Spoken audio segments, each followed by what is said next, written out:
Hello students, welcome to our YouTube channel your BSc guide. आज की इस video में हम बीएससी फोर्थ सेमेस्टर फिज़िक्स का यूनिट नंबर 1 को डिटेल में पढ़ने वाले हैं, जिसका नाम है रिलेटिविटी एक्सपेरिमेंटल बैकग्राउंड। और इस बार हमें जो फिज़िक्स में बुक कवर करनी है उसका नाम है perspectives of modern physics and basic electronics. इससे पहले मैं आप लोगों को क्लासेस स्टार्ट करूं, मैं आप लोगों को ये बताना चाहती हूं कि बीएससी फोर्थ सेमेस्टर फिज़िक्स का सिलेबस और most important unit chapter topic वाली वीडियो मैंने ऑलरेडी चैनल पे अपलोड कर दी है। सिलेबस वाली वीडियो से आप लोगों को पता चल जाएगा कि आप लोगों को फोर्थ सेमेस्टर फिज़िक्स में क्या पढ़ना है, कितना पढ़ना है, कौन कौन से टॉपिक्स पढ़ने हैं, और most important unit chapter topic से आपको ये पता चल जाएगा कि कौन सा यूनिट मोस्ट इम्पॉर्टेंट है या कौन सा चैप्टर मोस्ट इम्पॉर्टेंट है, और उस चैप्टर से में से कौन से टॉपिक भी मोस्ट इम्पॉर्टेंट है। अगर आपने ये 2 वीडियो देख ली है तो बहुत अच्छी बात है। किसी ने नहीं भी देखी हुई है तो मेरे चैनल पे जाइए, प्लेलिस्ट बनी हुई है बीएससी फोर्थ सेमेस्टर फिज़िक्स की, आप वहाँ से जा कर के लेक्चर्स को सीक्वेंस वाइज देख सकते हैं। नहीं तो मेरे डिस्क्रिप्शन बॉक्स में मैंने प्लेलिस्ट का लिंक भी प्रोवाइड किया है, आप वहाँ से भी प्लेलिस्ट को देख सकते हैं। नहीं तो यूट्यूब पे सर्च कर लीजिएगा ना, BSc fourth semester physics by your BSc guide. बस लास्ट में क्या डालना है आप लोगों को,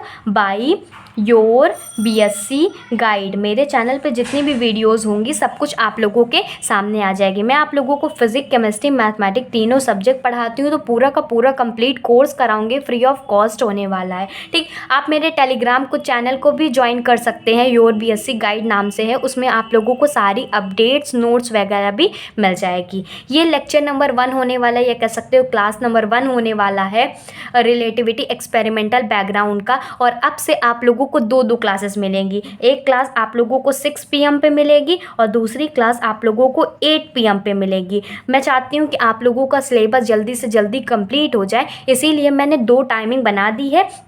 और जैसे जैसे एग्ज़ाम क्लोज आ रहा है, अब मैं दोनों टाइमिंग पे आप लोगों को वीडियो प्रोवाइड करना स्टार्ट करूँगी। लेकिन आप लोगों को क्या करना है, आप लोगों को भी मुझे सपोर्ट करना है। मैं जो वीडियो प्रोवाइड करती हूँ उसमें मिनिमम 50 लाइक्स होने चाहिए और मिनिमम 50 कमेंट्स होने चाहिए, ताकि मुझे भी पता चल सके कि आप लोग पढ़ते तो हो, देखते तो हो, लेकिन आप लोगों को समझ में आया कितना, वो आप लोग मुझे कॉमेंट करके बताइएगा। और वीडियो अच्छी लगती है तो लाइक करके मुझे ज़रूर बताइएगा। ठीक, मैं आप लोगों के लिए दुगनी मेहनत से पढ़ा रही हूँ, तो आप लोगों को इतना काम ज़रूर करना है। सबसे पहले यूनिट का नाम क्या है, रिलेटिविटी एक्सपेरिमेंटल बैकग्राउंड। ठीक, हम एकदम बेसिक से स्टार्ट करेंगे, पूरा एडवांस लेवल तक जाएंगे और हर एक टॉपिक को कवर होगा, कोई भी टॉपिक छूटने वाला नहीं है।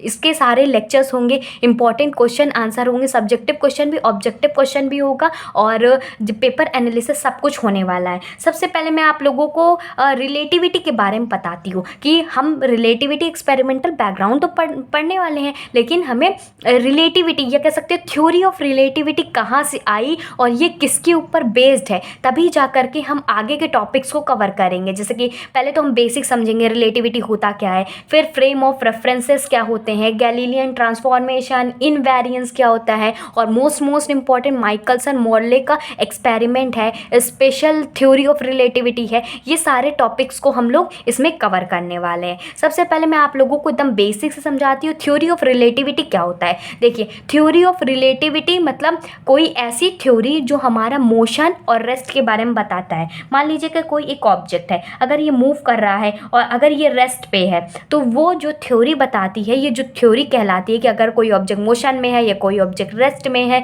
तो ये पूरी की पूरी थ्योरी रिलेटिविटी के अंदर आती है। सिंपल लैंग्वेज में समझेंगे तो इसके रिस्पेक्ट में, ठीक, जैसे कि मैं आप लोगों को बताती हूँ, कोई 2 चीज़ ऑब्जेक्ट है, तो ये इसके रिस्पेक्ट में मूव कर रहा है कि ये इसके रिस्पेक्ट में रुका हुआ है। ठीक, बाकी तो ये फ्रेम ऑफ रेफरेंस के अंदर आता है कि इसके फ्रेम में कौन सा इसका कोऑर्डिनेट है, कौन सा इसमें पोजीशन है, तो वो फ्रेम ऑफ रेफरेंस हम आगे पढ़ेंगे। लेकिन रिलेटिविटी का एकदम सिंपल मीनिंग समझिए कि ये मोशन और रेस्ट के जो थ्योरी होती है उसको डील्स करती है। साथ ही साथ इसमें हम 2 टाइप्स की रिलेटिविटी पढ़ेंगे, एक स्पेशल रिलेटिविटी, एक general general relativity. Special relativity में क्या होता है पहले समझना इज मोस्ट इंपॉर्टेंट। अगर आप समझ लेंगे तो लिखवा तो मैं दूंगी, और आप लोगों को जितना लिखवाऊंगी उतना ही नोट डाउन करना है, एग्जाम के लिए उतनी ही चीज़ें इंपॉर्टेंट है, ठीक। और जो मैं आप लोगों को यूनिट 1 के जितने भी क्वेश्चंस बताऊंगी सब कुछ प्रैक्टिस करके जाना है, एग्जाम में उसी से रिलेटेड ही आएगा। मैं बार बार कह रही हूँ जितना पढ़ा रही हूँ उतना ही पढ़ना है, ट्रस्ट कीजिए। बहुत सारे स्टूडेंट ने ट्रस्ट किया हुआ है, फॉलो करते हैं, तो आप लोग भी ट्रस्ट कीजिए अगर नए बच्चे हैं तो। और मैं आप लोगों को सारा कंटेंट प्रोवाइड करने वाली हूँ, ठीक। तो मैंने जितना बता दिया उसको समझ लीजिए। मैंने स्पेशल रिलेटिविटी बता रही हूँ ना, तो इसको मैं आप लोगों को आगे बताती हूँ। सबसे पहले रिलेटिविटी की डेफिनेशन लिखवा देती हूँ, रिलेटिविटी होता क्या है। तो इसमें पॉइंट्स में लिखिएगा आंसर, और जितना भी आप लोग एग्जाम में कोई भी आंसर लिख करके आएंगे पॉइंट में ज़रूर लिख करके आइएगा। पॉइंट में ये भी होता है कि बहुत अच्छे से रिप्रेजेंट हो जाता है आंसर, और एग्जामिनर को भी अच्छे से समझ में आता है, ठीक। तो लिखेंगे द थ्योरी ऑफ, आप लोग चाहे तो वीडियो को पॉज करके नोट डाउन भी कर सकते हैं, ठीक। The theory which deals with the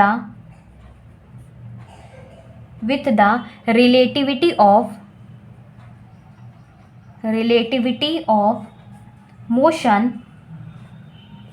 and rest। मतलब जो थ्योरी ऑफ रिलेटिविटी होती है ये हमारे मोशन और रेस्ट के बारे में बताती है। अब नेक्स्ट पॉइंट में लिखेंगे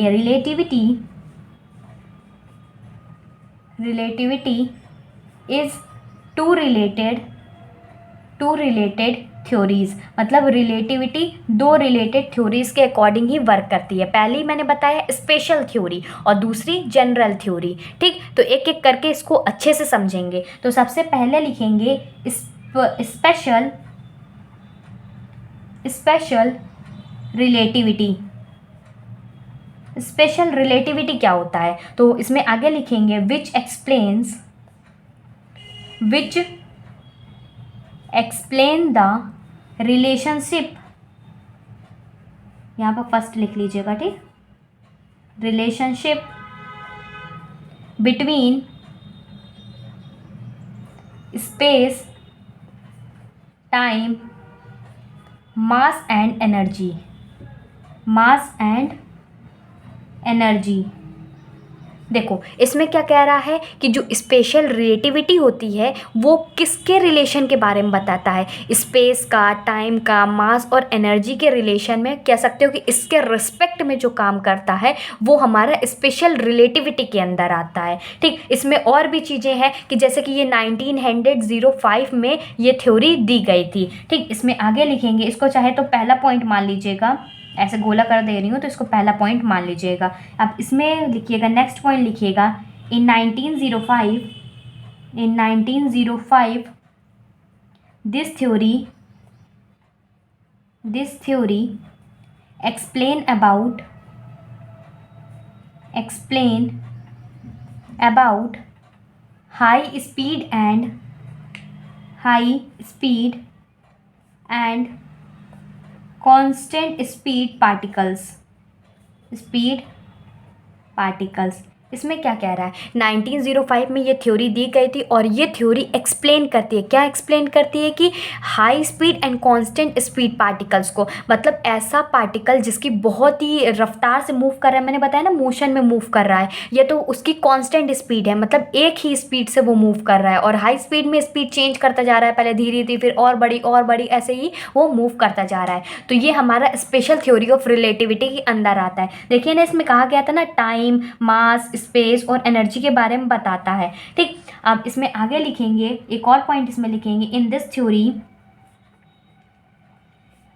थ्योरी न्यूटन्स, और ये न्यूटन का लॉ ऑफ इनर्शिया को फॉलो करता है। Newton's law of inertia valid, law of inertia used लिख लो या वैलिड लिख लो, ठीक। ठीक। तो इस थ्योरी में न्यूटन का लॉ ऑफ इनर्शिया वैलिड होता है, इसमें मतलब ट्रू होता है। तो हम ये कह सकते हैं कि न्यूटन का लॉ वैलिड होता है। अगर न्यूटन के 3 लॉ होते हैं, उनमें से अगर कोई भी लॉ वैलिड होता है तो हम कह सकते हैं कि न्यूटन का लॉ हमारा इस थ्योरी के लिए वैलिड होगा। लेकिन हमने तो इसके देख ली अच्छी अच्छी बातें, लेकिन इसकी कुछ लिमिटेशंस भी थी। अगर हम बेसिक कॉन्सेप्ट को समझ रहे हैं, रिलेटिविटी को समझ रहे हैं, तो पूरा अच्छे से हमको क्लियर होना चाहिए। जैसे कि जो स्पेशल थ्योरी ऑफ रिलेटिविटी थी, ब्लैक होल के बारे में नहीं बता पाई थी कि ब्लैक होल नाम की कोई ऐसी चीज़ होती है, ना कि ग्रेविटेशन, एक्सेलरेशन के बारे में बता पाई थी। ये सारी चीज़ें एस्ट्रोफिजिक्स के अंदर आती है, जिसमें हम लोग एस्ट्रोलॉजी मतलब कह सकते हो कि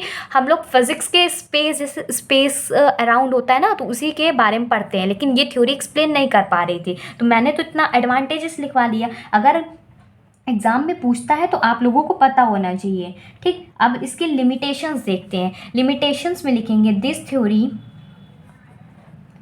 थ्योरी पहले स्पेशल रिलेटिविटी अच्छे से समझ लीजिए, फिर उसके बाद मैं आप लोगों को जनरल रिलेटिविटी समझाती हूँ। ठीक, पहला था इसमें रिलेटिविटी में, पहला स्पेशल रिलेटिविटी थी, जो कि relationship space time mass energy के बारे में बताता। 1905 में ये थ्योरी ने मतलब हाई स्पीड और कांस्टेंट स्पीड पार्टिकल्स के बारे में बताया था। और ये थ्योरी न्यूटन्स के लॉ ऑफ इनर्शिया को वैलिड करती है, लेकिन इसके कुछ लिमिटेशन है। तो लिखेंगे this theory fail to explain सबसे पहली चीज़ ग्रेविटेशन के बारे में नहीं बता पाई थी। दूसरी चीज़ ब्लैक होल, जो मैंने अभी आप लोगों को बताया, ब्लैक होल। और तीसरी चीज़ एक्सेलरेशन के बारे में भी ये नहीं बता पाई थी। चाहे पूरा लिख लीजिए, ACCELERATION। ठीक, ये थ्योरी एक्सेलरेशन के बारे में भी नहीं बता पा रही थी। अब जो इसमें नेक्स्ट थ्योरी थी, जो कि रिलेटिविटी के अंदर ही आ रही थी, वो है जनरल थ्योरी ऑफ रिलेटिविटी। इसको देखते हैं। और ये याद रखिएगा कि ये जो थ्योरी ऑफ रिलेटिविटी का कॉन्सेप्ट किसने दिया था, ये अल्बर्ट आइंस्टाइन ने थ्योरी ऑफ रिलेटिविटी का कॉन्सेप्ट दिया था। ऊपर चाहे तो यहाँ पर लिख सकते हैं ना, तो नेक्स्ट पेज में लिखवा देती हूँ मैं आप लोगों को। इसमें नेक्स्ट पॉइंट करके लिख लीजिएगा, Albert Einstein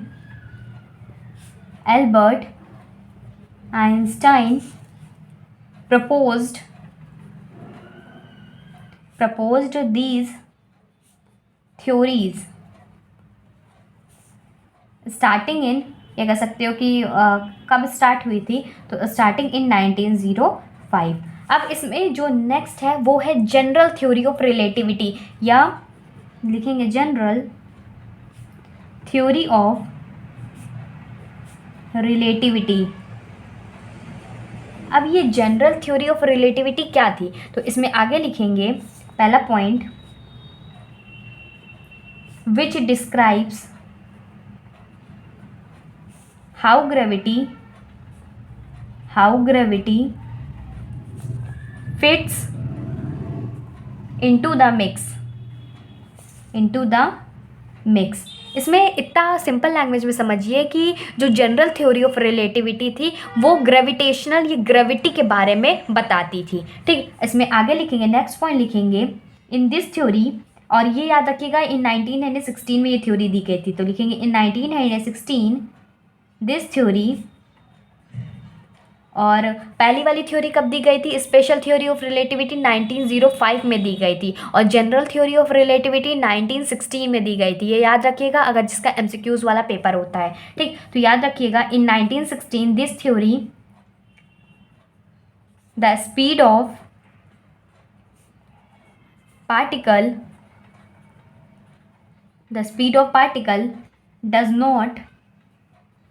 does not constant. मतलब इस थ्योरी के अलोंग, मतलब ये कहता है कि जो स्पीड होगी पार्टिकल की वो क्या नहीं होगी, कह सकते कांस्टेंट नहीं होगी। अभी हमने देखा था स्पेशल थ्योरी ऑफ रिलेटिविटी, वो जो पार्टिकल था वो हाई स्पीड और कांस्टेंट स्पीड में मूव करता था, लेकिन इसमें कांस्टेंट नाम की कोई भी चीज़ नहीं होगी। फिर इसमें नेक्स्ट पॉइंट लिखेंगे, this theory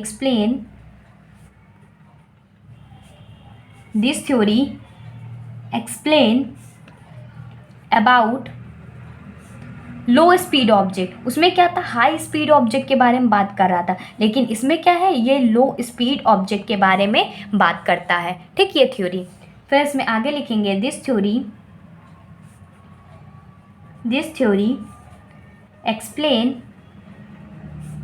about rotating object. ठीक, और ये थ्योरी जो थी ये रोटेटिंग ऑब्जेक्ट के बारे में हमें बताती है।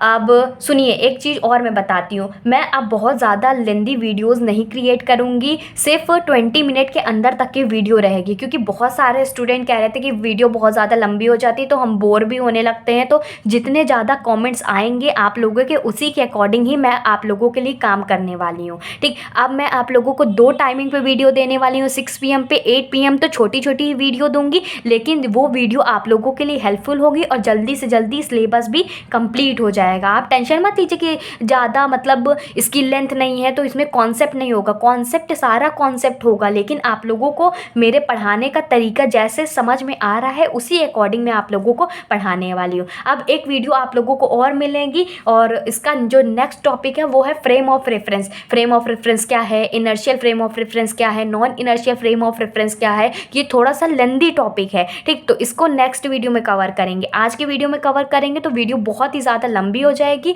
और आप लोग भी बोर होने लगेंगे। ठीक, आप लोगों को क्या करना है, आप लोगों को एक बच्चे को कम से कम 5 से 6 बच्चों तक शेयर करना है, और इस वीडियो में कम से कम 50 लाइक्स और 50 कमेंट्स होने चाहिए। क्या होने चाहिए, 50 लाइक्स होने चाहिए और 50 कमेंट्स होने चाहिए, तभी जा करके आप लोगों को नेक्स्ट वीडियो मिलेगी। क्योंकि मैं आप लोगों के लिए बहुत ही ज़्यादा मेहनत कर रही हूँ, लेकिन आप लोगों की तरफ से कोई भी सपोर्ट नहीं मिल रहा, कोई भी रिप्लाई नहीं मिल रहा, ना रिस्पॉन्स मिल रहा है। कम से कम आप लोग मुझे बताइए तो मैं आप लोगों को सही तरीके से पढ़ा रही हूँ कि नहीं पढ़ा रही हूँ। अगर आप लोगों को कुछ और भी चाहिए वो भी प्रोवाइड करने को तैयार हूँ। मैं सारे यूनिट की डिटेल लेक्चर्स कवर कराने के साथ साथ इंपॉर्टेंट क्वेश्चन वाला भी स्टार्ट कर दूंगी। सारा सिलेबस हुआ है, मतलब कंप्लीट कोर्स तैयार है, बस आप लोगों को सपोर्ट करना है मुझे, ताकि मैं आप लोगों को प्रोवाइड कर सकूं। कुछ भी मतलब देखिए, कोई देखना ही नहीं चाहता। मैं इतनी अच्छी अच्छी वीडियोस बना रही हूँ, आप लोगों को बेसिक कॉन्सेप्ट समझा रही हूँ, लेकिन कोई पढ़ना ही नहीं चाहता है। तो मैं प्रोवाइड करके क्या करूँ, 2-4 बच्चों का मैसेज आता है कि आप इसका प्रोवाइड कर दीजिए, आप उसका प्रोवाइड कर दीजिए। लेकिन आप लोग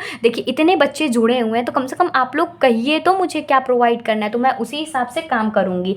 ठीक, तो आप लोगों को 50 कमेंट्स करना है, 50 लाइक्स करने हैं, तभी मैं आप लोगों को नेक्स्ट लेक्चर प्रोवाइड करूंगी। और मैंने टाइमिंग बता दी हुई है 6 PM पे और 8 PM पे। आप दोनों टाइमिंग पे आप लोगों को वीडियो लेक्चर्स मिलेंगे, लेकिन जो सपोर्ट करेगा फिर मैं उसी हिसाब से प्रोवाइड करूँगी, नहीं तो मैं एक अलग से क्रिएट कर लूँगी कि ये बच्चे पढ़ने वाले हैं तो उनको ही प्रोवाइड करूँ। तो इस तरीके से मैं कुछ बना सकती हूँ। ठीक, बाकी अगर आप पढ़ना चाहते हैं, पूरा का पूरा कोर्स है वो फ्री ऑफ कॉस्ट रहेगा, जिसमें सारे यूनिट के लेक्चर्स होंगे, इंपॉर्टेंट क्वेश्चन आंसर होगा, पेपर एनालिसिस होगा, सब कुछ फ्री ऑफ कॉस्ट दे रही हूँ, कहीं भी एक भी पैसा नहीं ले रही हूँ। तो आप लोगों को मुझे सपोर्ट करना है, ठीक, ताकि मुझे भी मोटिवेशन मिल सके और मैं आप लोगों को दुगनी मेहनत से पढ़ा सकूं। ठीक, और चैनल को जो बच्चे नए हैं तो चैनल को सब्सक्राइब कर लीजिएगा, सारा कोर्स मिलेगा, और बेल आइकन को ऑल पे सेलेक्ट कर लीजिएगा। इससे क्या होगा कि मेरी हर वीडियो की नोटिफिकेशन आप लोगों को आधा घंटे पहले मिल जाएगी। जैसे 6 बजे आती है तो 5:30 बजे नोटिफिकेशन मिल जाएगी, 8 बजे क्लास होती है तो 7:30 बजे मिल जाएगी। और Telegram channel your BSc guide को ज़रूर ज्वाइन कर लीजिएगा, मैं क्लास से पहले ही आप लोगों को उसमें